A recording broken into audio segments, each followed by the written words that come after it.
তালসারির সমুদ্র সৈকতে ঘটে গেল সম্প্রতি একটি মর্মান্তিক দুর্ঘটনা। যে দুর্ঘটনা শুধুমাত্র নিছক দুর্ঘটনা নয়, এ দুর্ঘটনা একজন প্রসিদ্ধ স্বনামধন্য অভিনেতা এবং লেখক, আপনারা অলরেডি সকলেই সংবাদ মাধ্যমে দেখেছেন, একজন অভিনেতা যিনি মাত্র 43 বছর বয়সী। এই অল্প বয়সেই তিনি মারা গেলেন সমুদ্রের ঢেউয়ে, যার হাসির মধ্যে লুকিয়েছিল হাজারো না বলা কথা। সত্যি তার এই মৃত্যু আমাদের সকলকে আজ ব্যথিত এবং মর্মাহত করছে। সত্যিই কি তার এই মৃত্যু নিছক একটা দুর্ঘটনা, একটা নিছক কাকতালীয় বিষয়, নাকি এর মধ্যে অন্য কোনো মৃত্যুর রহস্য লুকিয়ে রয়েছে? এটা কিন্তু আমার কোনো অভিযোগ নয়, এটা আমাদের সকলের একটা কৌতূহলী জিজ্ঞাসা, যার উত্তর হয়তো আমার মতো আপনারাও খুঁজছেন। সেই বিখ্যাত অভিনেতা রাহুল অরুণোদয় বন্দ্যোপাধ্যায়ের আত্মার প্রতি আমার বিনম্র শ্রদ্ধা জানিয়ে তাকে স্মরণ করে লেখা একটি কবিতা আপনাদের সামনে উপস্থাপন করব। কবিতাটির নাম শেষ দৃশ্যের পরে।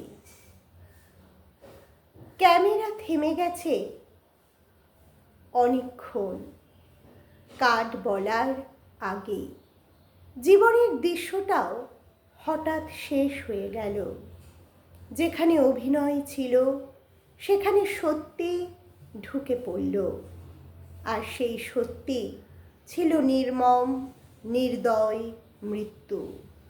তুমি তো শুধু চরিত্রে ছিলে, নায়ক হওয়ার অভিনয়ে, কিন্তু কে জানতো সমুদ্রের ঢেউ উত্তালভাবে কেড়ে নেবে নায়ককে, নায়কই হারিয়ে যাবে বাস্তবের ভিড়ে।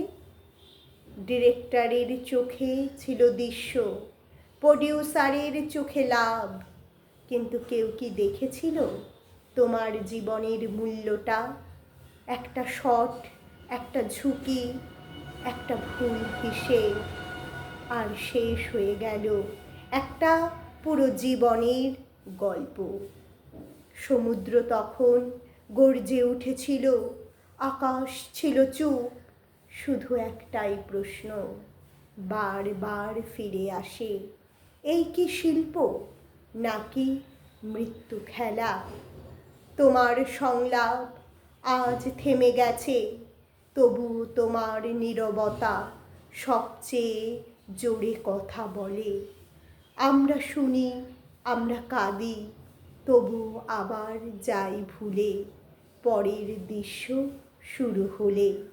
কিন্তু আমরা আর ভুলব না তোমার সেই শেষ দৃশ্য, যেখানে অভিনয় হার মেনেছিল বাস্তবতার কাছে। ধন্যবাদ আমার সকল ইউটিউব ফ্রেন্ডসদের, জানাই আমার পক্ষ থেকে আন্তরিক শুভেচ্ছা। সত্যি এমন কিছু ঘটনা আমাদের দৈনন্দিন জীবনে ঘটে, যে ঘটনাগুলোকে আমরা হয়তো কিছুতেই আমরা সেগুলোকে বিশ্বাস করতে পারি না বা মেনে নিতে পারি না। এরকম না মেনে নেওয়া ঘটনার মধ্যে অভিনেতা রাহুল বন্দ্যোপাধ্যায়ের আকস্মিক মৃত্যুও যেন আমাদের সেই প্রশ্নের মধ্যে ফেলে দিয়েছে।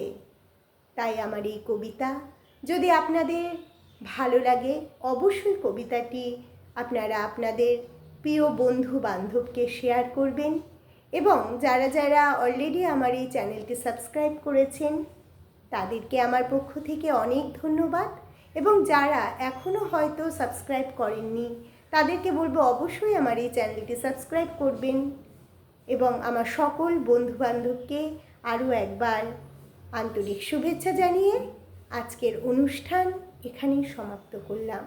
সকলে ভালো থাকুন, সুস্থ থাকুন।